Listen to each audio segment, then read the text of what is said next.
Imagine you are standing at the very edge of the future. Right. The technology exists to preserve your mind, your memories, your exact consciousness forever. Like a permanent digital backup. Exactly. But there's a massive catch. Yeah. To take that step, you might have to, leave behind the biological reality of being human. You have to give up your body. Yeah. And you have to make this choice while your partner makes theirs. What would you do? It's an impossible choice. It really is.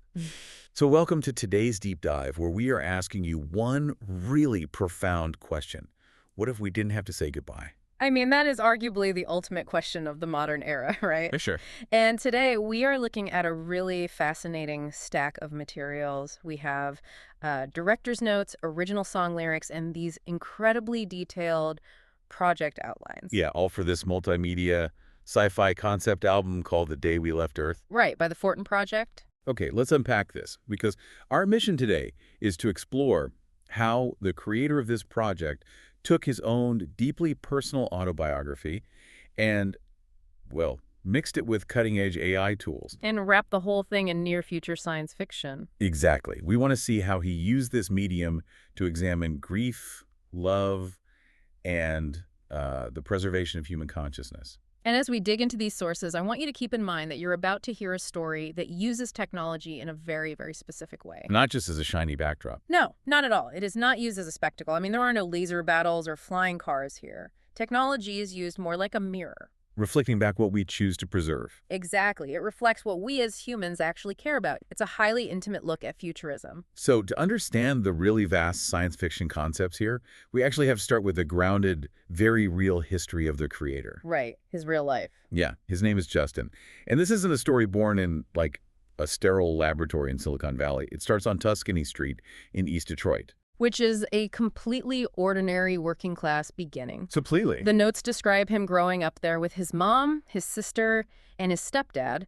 And as a kid, he didn't realize how financially tough things actually were. Right. They relied on food from the church sometimes. Yeah, but his core memories from that time, they're about building box forts and watching Saturday morning cartoons. Which is that classic insulation of childhood innocence, right? You just don't know any better. Exactly. So later on, in the early 90s, the family moves down to Thompson Station, Tennessee. Down south. Yeah. And life starts opening up a bit. Justin goes to college, he picks up a guitar, and he actually joins this 90s alt-rock band called Carbon 14. Oh, wow. Yeah, they're playing, like, frat houses in Cookeville and Knoxville. That's a very specific vibe. Totally. But then, in this huge pivot, he leaves college entirely. Just drops out. Just leaves, and he joins the U.S. Air Force. He becomes an F-15 crew chief stationed in Spangdahlem, Germany. I mean, that is a wildly diverse resume. And it really informs how he sees the world. But what is crucial for this specific project is what happens during his downtime in Germany. When he's just waiting around on the base. Exactly. He's writing music. He is laying down the guitar parts and writing the lyrics for several of the songs that will eventually make up The Day We Left Earth. Way back then. Yeah, decades ago.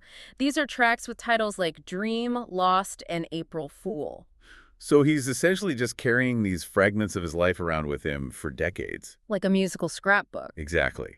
There's even this one detail in the notes where he writes a track called Non-Compete during the early years of his marriage. And he specifically wrote it hoping a UFC fighter would pick it up as a walkout song. Which is so funny. It really is. Yeah. So he had all these musical pieces, these actual recordings, but for over 15 years, he couldn't assemble them the way he heard them in his head.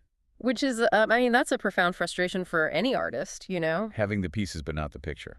Exactly. He had the emotional blueprint, and he had the actual recorded guitar tracks he had made over the years, but he completely lacked the technical means. The production infrastructure. Right. The infrastructure to fully realize the scope of his vision. It was just trapped. Trapped until the AI intervention. Ah, yes. Because, according to the notes, he discovers an AI music creation software called Suno. Right. And he also starts using ChatGPT, who he actually refers to in the project outlines as his new friend, Atlas. I love that, naming the AI. Yeah. So he feeds Atlas the emotion, the backstory of the lyrics, and together they craft these highly specific prompts. Like a collaboration. Exactly. Then he feeds those prompts into Suno, alongside his actual original guitar tracks, to finally generate the finished songs. Wow. And I actually have to pause here because I want to push back a little on how we usually talk about AI in the creative arts. Okay, how Well, so? we usually talk about AI as this, like, menacing force replacing human emotion, right? Yeah, outsourcing the soul of the work to a machine. Exactly. But looking at Justin's process here, isn't it functioning more like a prosthetic limb for a musician? Oh, a prosthetic limb. That's an interesting way to put it. Right, it's a tool that allows a deeply human soul to finally express a 15-year-old dream that was functionally paralyzed inside his head. I really like that analogy. And taking that prosthetic limb idea a step further, it completely changes how we view the final product. It totally recontextualizes the art. It does. In Justin's hands, artificial intelligence is not a replacement for human connection. It is a vessel for it. A bridge. Yes, it bridges the gap between intention and execution, which allows the human element to finally step forward. Which brings us to how this random collection of personal songs morphed into a massive sci-fi narrative. Because the story itself came much later. Right. Justin had the music, but the actual story of the album crystallized during one of those late-night, can't-sleep mind-racing sessions. We've all been there. Yeah, and it was triggered by watching real-world technological breakthroughs on his phone or TV. The sources are actually very specific about the catalyst here. He was observing Elon Musk's Neuralink project. Oh, the brain implants. Exactly. Specifically, he watched the demonstration where a monkey had its brain mapped while it played the video game Pong. Oh, and it got rewarded with a banana smoothie, right? Yes, the banana smoothie. I remember seeing that video. It was wild. Yeah. But honestly, it still felt like a parlor trick at the time. Right. But then he watched that same implant technology allow a paralyzed human being to move a computer mouse using only their mind. Just thinking about moving the cursor. Exactly. And that is when the paradigm shifts for him. The notes mention Justin coupling that neurological mapping with the rapid advancements in CRISPR genome splicing. Okay, let's clarify that for a second, because throwing around terms like CRISPR can get pretty dense. Fair enough. CRISPR is basically gene editing, right? It's humanity's growing ability to literally cut and paste biological code. Exactly. So CRISPR represents humanity hacking our biological hardware, Okay. and Neuralink represents humanity hacking our neurological software. Oh, that's a great way to frame it. So when Justin sits awake at night, combining those two realities, the concept of uploading human consciousness stops feeling like distant, impossible science fiction. It feels real. It feels imminent. If we can manipulate the body's code and map the brain signals, uploading the mind feels like a Tuesday in the near future. A Tuesday in the near future. I love that. So the tech is accelerating, Justin's mind is racing, and he realizes that in their actual lifetime, uploading a brain might become a commercial reality. Right. So he asks his real-life wife, Sarah, a hypothetical question. And by the way, he met Sarah at his first white-collar job at Franklin American Life Insurance. Which is such a beautifully mundane human detail compared to, brain uploading. Right. So over breakfast, he asks her, if we can upload our minds to a machine to stay together forever, would you do it? And her answer is a definitive, unhesitating no. Which just stops you in your tracks. It really does. Wait, let's look at the psychology of this for a second. His wife just gives a practical no to a hypothetical question over breakfast, and his response is to imagine a sprawling future where society collapses, they are torn apart, and he abandons her to live in a dystopian homeless camp. It's an extreme reaction, yeah. That is a massive emotional escalation. It is a massive escalation, but what's fascinating here is that it's exactly how an artist processes existential dread. Taking it to the absolute logical extreme. Exactly. Sarah's refusal is the spark that births the core philosophical dilemma of the entire project. Her no pivots the story away from a generic tale of human immortality and turns it into a much deeper question of continuity. Because immortality is just, well, dodging death. Right. It's living forever because you're terrified of dying. Precisely. Continuity is different. Continuity is about preservation. Two people, deeply in love, are suddenly faced with an impossible diverging path. A fork in the road. Yeah. Do they stay fully human, biological, and accept the natural decaying end of their lives? The natural order of things. Or do they step into a complete unknown, shedding their bodies for a digital existence, simply in the hope of staying together? She says no to the machine. He sees the machine as the only way to save their bond. I really want you, the person listening to this right now, to imagine being in Justin or Sarah's shoes. Put yourself there. Imagine sitting across the kitchen table from your partner. The world outside is getting chaotic. This uploading technology is commercially available, and you have to choose. Such a heavy choice. Do you keep your biological humanity, knowing it means saying goodbye to your partner forever when death comes? Or do you give up your physical form for the eternal company of the person you love? It is an agonizing premise, and it is the exact narrative descent we see play out in the fictionalized story of the album. Right, moving from chapter 1 through chapter 5 as the Earth literally collapses around their disagreement. So let's track that. Okay, let's dive into that fictional narrative because the lore in these director's notes is incredible. It starts with chapter 1, a track called Dream. And there's a crucial detail here that completely threw me. When I think of uploading consciousness, I assume your physical body dies on the operating table, right? Like transferring a file and deleting the original. Exactly. Most sci-fi treats it exactly that way, but in this universe, no, the procedure does not kill the body. Right. Justin uploads his consciousness, but his human body stays intact. He's still physically there. He is walking around with a physical brain interface, living his everyday life, but constantly uploading new memories to his digital self in the cloud. It's a dual existence. The mind branches. You have the biological man and the digital backup growing simultaneously. That's so trippy. It is. And the lyrics in chapter 1 really reflect the surreal, almost dissociative nature of this. He sings, "I know this isn't real. It's too good to be true." Because he's in two places at once. Right. He is grappling with the bizarre reality of being both a physical entity that feels pain and a digital construct that is theoretically perfectly safe. But the world outside isn't taking this technological transition lightly. No, society pushes back. Hard. In chapters 2 and 3, the tracks Non-Compete and Lice Things Get Dark. The notes reveal that authorities are actually hunting down people who have uploaded. Yeah. Why? What is the societal backlash here? Well, the sources suggest a total societal collapse driven by fear. It's the ultimate class divide. Biological versus digital. Exactly. You have a new post-biological class of people who are essentially immune to ultimate death, existing alongside a terrified biological majority. Oh, I see. The authorities view the uploaded individuals as a threat to the natural order, perhaps an economic or even spiritual threat. They are trying to purge the technology before it replaces humanity entirely. And this societal collapse happens concurrently with Justin and Sarah's personal crisis. Right. Sarah has chosen to remain 100% human. Yeah. She has no backup. Justin realizes that his dual existence is putting her in extreme danger. If they're hunting him, they'll find her. Exactly. If the authorities are hunting him, they will come for her. So he leaves. He just walks away. He abandons his wife to protect her, and he goes off to live in a sprawling, homeless camp. And the physical toll of that choice is brutal. The lyrics in Lost talk about carrying the scars of a life forgot. Yeah. Here is a man physically deteriorating in a squalid camp, starving and hiding, all while knowing a perfect, pristine version of his mind is backed up on a server somewhere. The psychological dissonance of that must be maddening. Absolutely maddening. But love, or maybe just sheer biological instinct, pulls him back. He realizes he can't stay away from Sarah, danger or not. He has to go back. So he returns to her. And this leads us to chapters 4 and 5, the songs April Fool and Pulling the Wool. Right. By this point, the surface of the earth is just too hostile. The authorities, the environmental decay, the chaos, it's all too much. Yeah. So what's their solution? They hide. They literally bury themselves. Underground. Yeah. The lyric in chapter 4 is essentially a survival chant. Climb down underground. They abandon the surface world and spend almost 15 years living in an underground bunker. 15 years in the dark.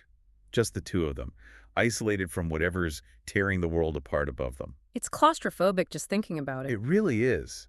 But they can't hide from biology. No, time forces the issue. Time always does. Down in that bunker, their biological bodies are aging. The clock is ticking. The natural end is approaching, and Sarah is feeling the inevitable breakdown of her physical form. Yeah. So after a decade and a half underground, facing the absolute certainty of death, she finally gives in. She agrees to be uploaded. Wow. So they leave their underground bunker and return to the surface. And the notes describe them seeing the total devastation of the world they left behind. Nothing is the same. Nothing. They make their way to a cryogenic, solar-powered spacecraft, which is designed to house their physical bodies while their minds live on in the digital space. You know, if we connect this to the bigger picture, this narrative arc perfectly mirrors the psychological stages of grief and acceptance. Oh, that's an interesting way to read it. Think about it. The denial of their diverging paths, The anger of being hunted by the authorities, the deep depression of the homeless camp. Yeah, and the prolonged bargaining of hiding underground for 15 years. Exactly. And finally, the ultimate acceptance of the spacecraft. The technology forces Justin and Sarah to confront the fundamental question, what actually makes them human? Right. Is it their fragile, failing biology? Or is it the shared memory of their lives together? Which brings us to the true climax of the project. They are physically in the cryogenic spacecraft. They are fully uploaded. The transition is complete. Right. But I admit, when I first read this part of the outline, I was really struggling to visualize it. The notes call their new reality a digital continuum. Yeah. What does that actually look like? They aren't just like floating in a blank black hard drive, are they? No, it's far more architectural than that. The project describes a reality where memory becomes a literal place. A physical space you can walk through.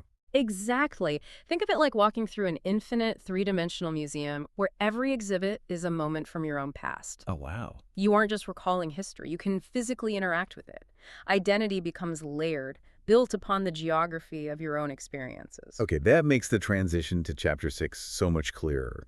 The track is titled Channel Flashlight. Right. Now that they are in this continuum, they have to actively sift through the lifetimes of thoughts and memories they've uploaded. They are sorting through the light and the dark. Every argument, every quiet morning, every trauma. Everything is there. The lyric here is incredibly evocative. Justin sings, "I'm holding the moment, channel flashlight." That imagery is brilliant. It is. It's the imagery of shining a beam into the dusty, dark corners of their own history, trying to make sense of the massive terabytes of data that constitute their souls. And because nothing in this space is ever lost, only stored, they're experiencing these memories in real time. Reliving them. Yeah, and that mechanism leads to the absolute emotional peak of the entire project. It happens in a track called Signal 001. It is a breathtaking moment of narrative convergence. Okay, so here's where it gets really interesting. In this digital space, as Justin is sifting through his memories with his flashlight, he starts hearing voices reaching out to him. Right. Distinct, familiar voices. But they aren't, AI constructs generated by the ship. It is the voice of his Uncle Randy. And it is the voice of his sister, JD. Both of whom, the notes point out, passed away from cancer while they were fully human back on Earth. Long before this tech existed. Yes. They died before any of this was possible. Yes. And to anchor this sci-fi fiction in profound, heavy reality, Justin, the real-world creator of this project, he didn't just hire voice actors for this. No, he didn't. He used a voice AI software called 11 Labs to sample his actual deceased sisters and uncles' real voice signatures for this track. It's astounding. He essentially resurrected their voices to speak to him in the song.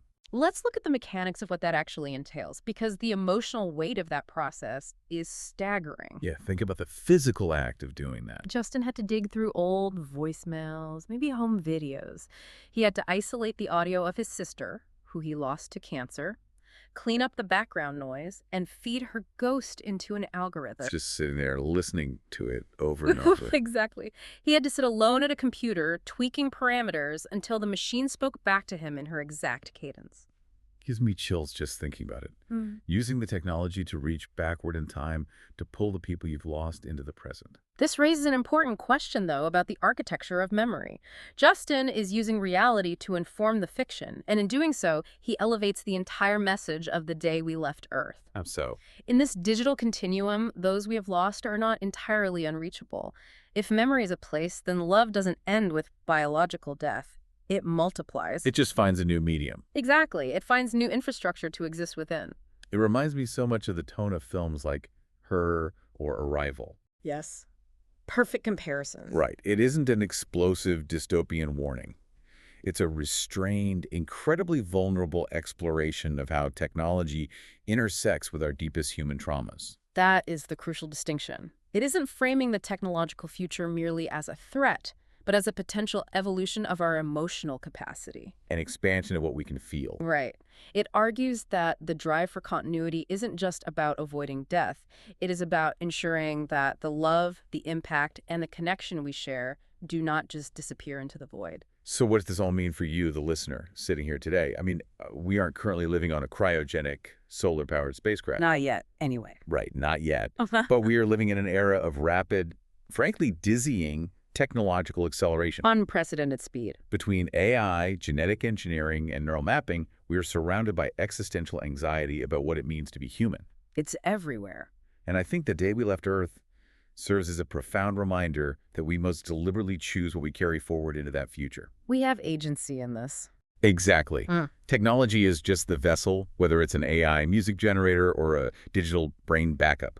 We are the ones who have to provide the meaning. That synthesis is spot on. And the director's notes actually leave us with a final, highly specific provocation. A question for the audience. Yeah, it's a question that perfectly encapsulates this entire tension between grief, memory, and the tools we build to manage them. Okay. It challenges us to reconsider our relationship with the past. If with intention, memory, and technology we can carry the smallest pieces of our lives forward with us, what does it mean to truly let go? Wow. That thought is going to stay with me for a long time. It's a heavy one. It really brings us back to where we started, standing at the edge of the future, wondering what happens if we never have to say goodbye. Thank you so much for joining us on this deep dive into the sources. It has been an absolute pleasure unpacking this story with you. Until next time.